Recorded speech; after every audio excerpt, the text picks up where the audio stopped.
ओम शांति। 10 अक्टूबर 2024 के ईश्वरीय महावाक्य। पहले सुनते हैं मुरली के मुख्य पॉइंट्स।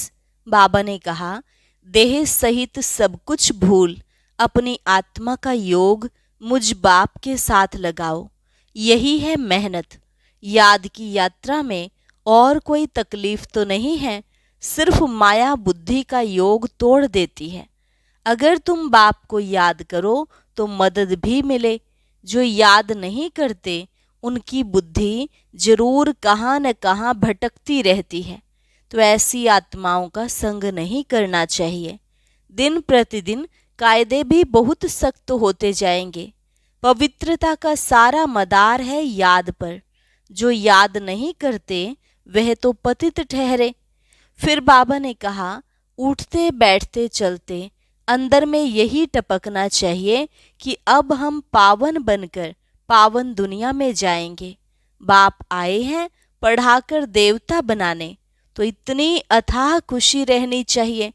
अभी तो तुम्हें ढेर मनुष्यों को बाप का पैगाम देना है।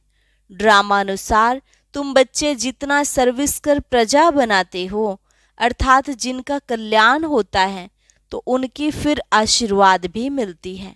लास्ट में बाबा ने कहा, इस समय आत्मा की सारी ताकत निकल गई है, इसलिए तुम्हें खूब पुरुषार्थ करना और कराना है।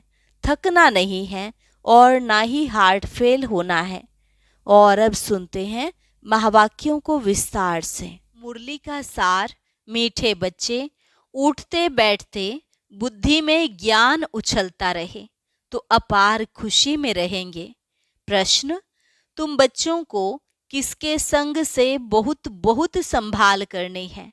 उत्तर, जिनकी बुद्धि में बाप की याद नहीं ठहरती, बुद्धि इधर उधर भटकती रहती है, उनके संग से तुम्हें संभाल करनी है। उनके अंग से अंग भी नहीं लगना चाहिए, क्योंकि याद में न रहने वाले वायुमंडल को खराब करते हैं। दूसरा प्रश्न, मनुष्यों को पश्चाताप कब होगा? उत्तर, जब उन्हें पता पड़ेगा कि इन्हें पढ़ाने वाला स्वयं भगवान है, तो उनका मुंह फीका पड़ जाएगा और पश्चाताप करेंगे कि हमने गफलत की, पढ़ाई नहीं पढ़ी। ओम शांति। अब रूहानी यात्रा को तो बच्चे अच्छी तरह से समझते हैं। कोई भी हठ योग की यात्रा होती नहीं। यह है याद। याद के लिए कोई भी तकलीफ की बात नहीं है। बाप को याद करना, इसमें कोई तकलीफ नहीं है। यह क्लास है, इसलिए सिर्फ कायदे सिर बैठना होता है। तुम बाप के बच्चे बने हो, बच्चों की पालना हो रही है। कौन सी पालना? अविनाशी ज्ञान रत्नों का खजाना मिल रहा है। बाप को याद करने में कोई तकलीफ नहीं है, सिर्फ माया बुद्धि का योग तोड़ देती है। बाकी बैठो भले कैसे भी, उनसे कोई याद का ताल्लुक नहीं। बहुत बच्चे हठ योग से 3-4 घंटे बैठते हैं, सारी रात भी बैठ जाते हैं। आगे तुम्हारी तो थी भट्ठी, वह बात और थी। वहां तुमको धंधा धोरी तो था नहीं, इसलिए यह सिखाया जाता था। अब बाप कहते हैं, तुम गृहस्थ व्यवहार में रहो, धंधा धोरी भी भले करो, कुछ भी काम काज करते बाप को याद करना है। ऐसे भी नहीं कि अभी निरंतर तुम याद कर सकते हो, नहीं, इस अवस्था में टाइम लगता है। अभी निरंतर याद ठहर जाए, फिर तो कर्मातीत अवस्था हो जाए। बाप समझाते हैं, बच्चे, ड्रामा के प्लान अनुसार अब बाकी थोड़ा समय है। सारा हिसाब भी बुद्धि में रहता है। कहते हैं क्राइस्ट से 3000 वर्ष पहले भारत ही था, उनको स्वर्ग कहा जाता था। अभी उन्हों के 2000 वर्ष पूरे होते हैं, 5000 वर्ष का हिसाब हो जाता है। देखा जाता है तुम्हारा नाम सारा विलायत से ही निकलेगा, क्योंकि उन्हों की बुद्धि फिर भी भारतवासियों से तीखी है। भारत से पीस भी वह मांगते हैं। भारतवासियों ने ही लाखों वर्ष कहकर सर्वव्यापी का ज्ञान देकर बुद्धि बिगाड़ दी है, तमोप्रधान बन गए हैं। वह इतने तमोप्रधान नहीं बने हैं, उन्हों की बुद्धि तो बड़ी तीखी है। उन्हों का जब आवाज निकलेगा तब भारतवासी जागेंगे, क्योंकि भारतवासी एकदम घोर नींद में सोए हुए हैं। वह थोड़े सोए हुए हैं। उन्हों से आवाज अच्छा निकलेगा। विलायत से आए भी थे कि हमको कोई बतावे पीस कैसे हो सकती है, क्योंकि बाप भी भारत में ही आते हैं। यह बात तो तुम बच्चे ही बता सकते हो। दुनिया में फिर से वह पीस कब और कैसे होगी? तुम बच्चे तो जानते हो, बरोबर पैराडाइज अथवा हेवन था। नई दुनिया में भारत पैराडाइज था। यह और कोई भी नहीं जानते हैं। मनुष्यों की बुद्धि में यह बात ही बैठ गई है कि ईश्वर सर्वव्यापी है और कल्प की आयु लाखों वर्ष कह दी है। सबसे जास्ती पत्थर बुद्धि यह भारतवासी ही बने हैं। यह गीता शास्त्र आदि सब हैं भक्ति मार्ग के, फिर भी यह सब ऐसे ही बनेंगे। भले ड्रामा को जानते हैं, फिर भी बाप तो पुरुषार्थ कराते हैं। तुम बच्चे जानते हो विनाश तो जरूर होगा। बाप आए ही हैं नई दुनिया की स्थापना करने। यह तो खुशी की बात है ना। जब कोई बड़ा इम्तिहान पास करते हैं तो अंदर में खुशी होती है ना। हम यह सब पास कर यह देवता जाकर बनेंगे। सारा पढ़ाई पर मदार है। तुम बच्चे जानते हो, बरोबर बाप हमको पढ़ाकर यह बनाते हैं। बरोबर पैराडाइज हेवन था। मनुष्य तो बेचारे बिल्कुल ही मूंझे हुए हैं। बेहद के बाप पास जो ज्ञान है वह तुम बच्चों को दे रहे हैं। बाप की तुम महिमा करते हो। बाबा नॉलेजफुल है, फिर ब्लिसफुल भी है। खजाना भी उनके पास फुल है। तुमको इतना साहूकार कौन बनाता है? यहाँ तुम क्यों आए हो? वर्षा पाने। अगर कोई की तंदुरुस्ती अच्छी है परंतु धन नहीं है तो धन बिगर क्या होगा? वैकुंठ में तो तुम्हारे पास धन रहता है।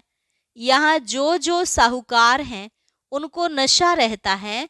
हमारे पास इतना धन है, यह कारखाने आदि हैं, शरीर छोड़ा खलास। तुम तो जानते हो हमको बाबा 21 जन्मों के लिए इतना खजाना दे देते हैं। बाप खुद तो खजाने का मालिक नहीं बनते हैं, तुम बच्चों को मालिक बनाते हैं। यह भी तुम जानते हो, विश्व में शांति तो सिवाय गॉड फादर के कोई स्थापन कर ना सके। सबसे फर्स्ट क्लास चित्र है यह त्रिमूर्ति गोले का। इस चक्र में ही सारा ज्ञान भरा हुआ है। तुम्हारी ऐसी कोई वंडरफुल चीज होगी तब वह समझेंगे इसमें जरूर कोई ऐसा राज है। बच्चे कोई कोई छोटे छोटे खिलौने बनाते हैं, वह बाबा को पसंद नहीं आते। बाबा तो कहते बड़ा चित्र बनाओ जो दूर से कोई पढ़कर समझ सके। मनुष्य अटेंशन बड़ी चीज पर देंगे, इसमें क्लियर दिखाया हुआ है। उस तरफ है कलयुग, इस तरफ है सतयुग। बड़े बड़े चित्र होंगे तो मनुष्यों का अटेंशन खींचेगा। टूरिस्ट भी देखेंगे, समझेंगे भी वह अच्छी तरह से। यह भी जानते हैं क्राइस्ट से 3000 वर्ष पहले स्वर्ग था। बाहर तो ऐसे नहीं जानते। 5000 वर्ष का हिसाब तुम क्लियर समझाते हो, तो यह इतना बड़ा बनाना चाहिए जो दूर से देख सके और अक्षर भी पढ़ें, जिससे समझें कि दुनिया की अंत तो बरोबर है। बॉम्ब्स तो तैयार होते रहते हैं, नेचुरल कैलेमिटीज भी होंगी। तुम विनाश का नाम सुनते हो तो अंदर में खुशी बहुत होनी चाहिए, परंतु ज्ञान ही नहीं होगा तो खुश भी हो न सके। बाप कहते हैं देह सहित सब कुछ छोड़ अपने को आत्मा समझो। अपनी आत्मा का योग मुझ बाप के साथ लगाओ। यह है मेहनत की बात। पावन बनकर ही पावन दुनिया में आना है। तुम समझते हो हम ही बादशाही लेते हैं फिर गंवाते हैं। यह तो बहुत सहज है। उठते बैठते चलते अंदर में टपकना चाहिए। जैसे बाबा के पास ज्ञान है ना, बाबा आए ही हैं पढ़ाकर देवता बनाने, तो इतनी अथाह खुशी बच्चों को रहनी चाहिए ना। अपने से पूछो, इतनी अथाह खुशी है? बाप को इतना याद करते हैं? चक्र की भी सारी नॉलेज बुद्धि में है, तो इतनी खुशी रहनी चाहिए। बाप कहते हैं मुझे याद करो और बिल्कुल खुशी में रहो। तुमको पढ़ाने वाला देखो कौन है। जब सबको मालूम पड़ेगा तो सबका मुंह ही फीका हो जाएगा, परंतु अभी उन्होंने समझने में थोड़ी देरी है। अभी देवता धर्म के इतने मेंबर्स तो बने नहीं हैं, सारी राजाई स्थापन हुई नहीं है। कितने ढेर मनुष्यों को बाप का पैगाम देना है। बेहद का बाप फिर से हमको स्वर्ग की बादशाही दे रहे हैं। तुम भी उस बाप को याद करो। बेहद का बाप तो जरूर बेहद का सुख देंगे ना। बच्चों के अंदर में तो अथाह ज्ञान की खुशी होनी चाहिए, और जितना बाप को याद करते रहेंगे तो आत्मा पवित्र बनती जाएगी। ड्रामा के प्लान अनुसार तुम बच्चे जितना सर्विस कर प्रजा बनाते हो, तो जिनका कल्याण होता है उन्हों की फिर आशीर्वाद भी मिल जाती है।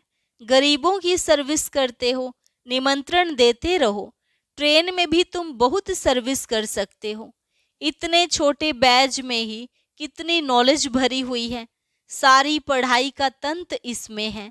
बैजेस तो बहुत अच्छे अच्छे ढेर बनाने चाहिए, जो किसको सौगात भी दे सके। कोई को भी समझाना तो बहुत सहज है। सिर्फ शिव बाबा को याद करो, शिव बाबा से ही वर्षा मिलता है। तो बाप और बाप का वर्षा, स्वर्ग की बादशाही, कृष्णपुरी को याद करो। मनुष्यों की मत तो कितनी मूंझी हुई है, कुछ भी समझते नहीं है। विकार के लिए कितना तंग करते हैं, काम के पिछाड़ी कितना मरते हैं, कोई बात ही समझते नहीं। सबकी बुद्धि बिल्कुल चट हो गई है, बाप को जानते ही नहीं। यह भी ड्रामा में नूंद है। सबकी मेंटल अर्थात मानसिक शक्ति खत्म हो गई है। बाप कहते हैं बच्चों तुम पवित्र बनो तो ऐसे स्वर्ग के मालिक बन जाएंगे, परंतु समझते ही नहीं। आत्मा की ताकत सारी निकल गई है। कितना समझाते हैं, फिर भी पुरुषार्थ करना और कराना है। पुरुषार्थ में थकना नहीं है, हार्ट फेल भी नहीं होना है। इतनी मेहनत की, भाषण से एक भी नहीं निकला, लेकिन तुमने जो सुनाया उसे जिसने भी सुना उस पर छाप तो लग गई। पिछाड़ी में सब जानेंगे जरूर। तुम बीके की अथाह महिमा निकलने वाली है, परंतु एक्टिविटी देखते हैं तो जैसे एकदम बेसमझी की, कोई रिगार्ड ही नहीं, पूरी पहचान नहीं। बुद्धि बाहर भटकती रहती है। बाप को याद करें तो मदद भी मिले, बाप को याद करते नहीं तो गोया वह पतित हैं। तुम बनते हो पावन। जो बाप को याद नहीं करते हैं तो उन्हों की बुद्धि जरूर कहाँ न कहाँ भटकती रहती है। तो उनके साथ अंग अंग से नहीं मिलना चाहिए, क्योंकि याद में न रहने के कारण वह वायुमंडल को खराब कर देते हैं। पवित्र और अपवित्र इकट्ठे हो न सके, इसलिए बाप पुरानी सृष्टि को खलास कर देते हैं। दिन प्रतिदिन कायदे भी सख्त निकलते जाएंगे। बाप को याद नहीं करते हैं तो फायदे के बदले और ही नुकसान करते हैं। पवित्रता का सारा मदार याद पर है। एक जगह बैठने की बात नहीं है। यहाँ इकट्ठा बैठने से तो अलग अलग पहाड़ी पर जाकर बैठे वह अच्छा है। जो याद नहीं करते हैं वह हैं पतित। उनका तो संग भी नहीं करना चाहिए। चलन से भी मालूम पड़ता है, याद बिगर पावन तो बन न सके। हर एक के ऊपर पापों का बोझा बहुत है, जन्म जन्मांतर का। वह बिगर याद की यात्रा निकले कैसे? वह गोया पतित ही हैं। बाप कहते हैं मैं तुम बच्चों के लिए सारी पतित दुनिया को खलास कर देता हूँ, उनका संग भी ना हो। परंतु इतनी भी बुद्धि नहीं कि किसके साथ संग करना चाहिए। तुम्हारा प्यार पावन का पावन के साथ होना चाहिए, यह भी बुद्धि चाहिए ना। स्वीट बाप और स्वीट राजधानी के सिवाय और कोई की याद ना आए। इतना सब त्याग करना कोई मासी का घर नहीं है। बाप को तो बच्चों पर अथाह प्यार है।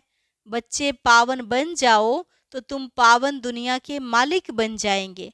हम तुम्हारे लिए पावन दुनिया की स्थापना कर रहे हैं। इस पतित दुनिया को बिल्कुल खलास कर देते हैं।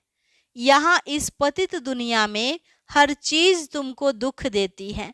आयु भी कमती होती जाती है। इनको कहा जाता है वर्थ नॉट ए पेनी। कौड़ी और हीरे में फर्क तो होता है ना। तो तुम बच्चों को कितनी खुशी होनी चाहिए। गाया भी जाता है सच तो बिठो नच। तुम सतयुग में खुशी में डांस करते हो। यहाँ की कोई भी वस्तु से दिल नहीं लगानी है।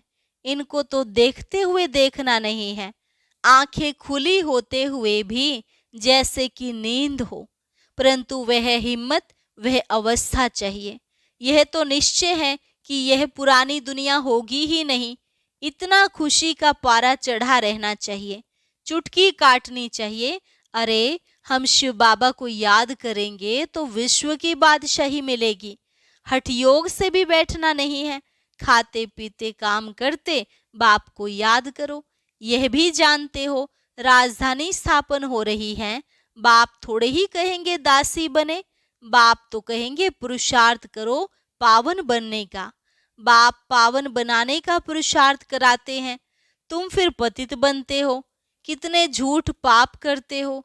हमेशा शिव बाबा को याद करो तो पाप सब स्वाहा हो जाएं।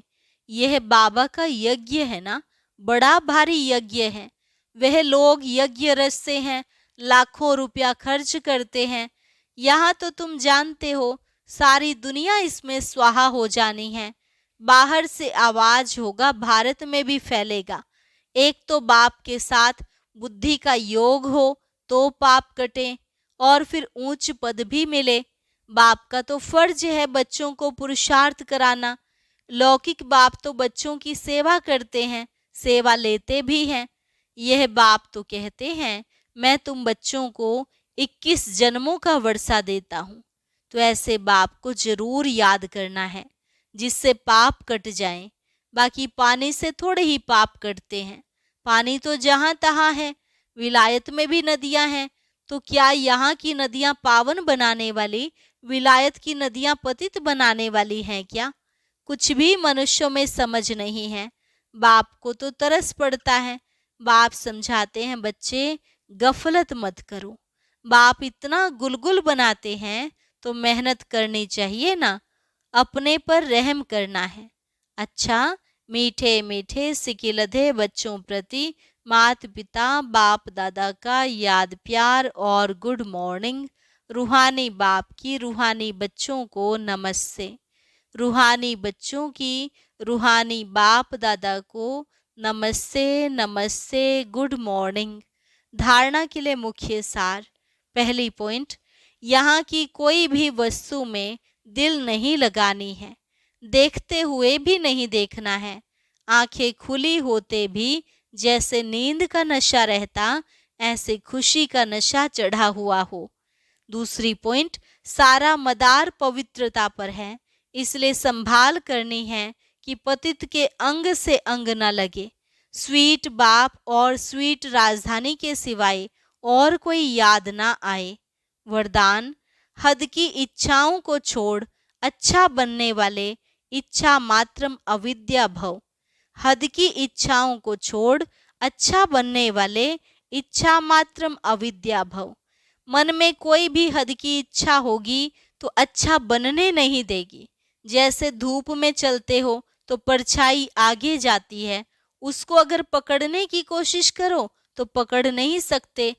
पीट करके आ जाओ तो परछाई पीछे पीछे आएगी। ऐसे ही इच्छा आकर्षित कर रुलाने वाली है, उसे छोड़ दो तो वह पीछे पीछे आएगी। मांगने वाला कभी भी संपन्न नहीं बन सकता। कोई भी हद की इच्छाओं के पीछे भागना ऐसे है जैसे मृग तृष्णा। इससे सदा बचकर रहो तो इच्छा मात्रम अविद्या बन जाएंगे। स्लोगन, अपने श्रेष्ठ कर्म और श्रेष्ठ चलन द्वारा दुआएं जमा कर लो तो पहाड़ जैसी बात भी रूई के समान अनुभव होगी।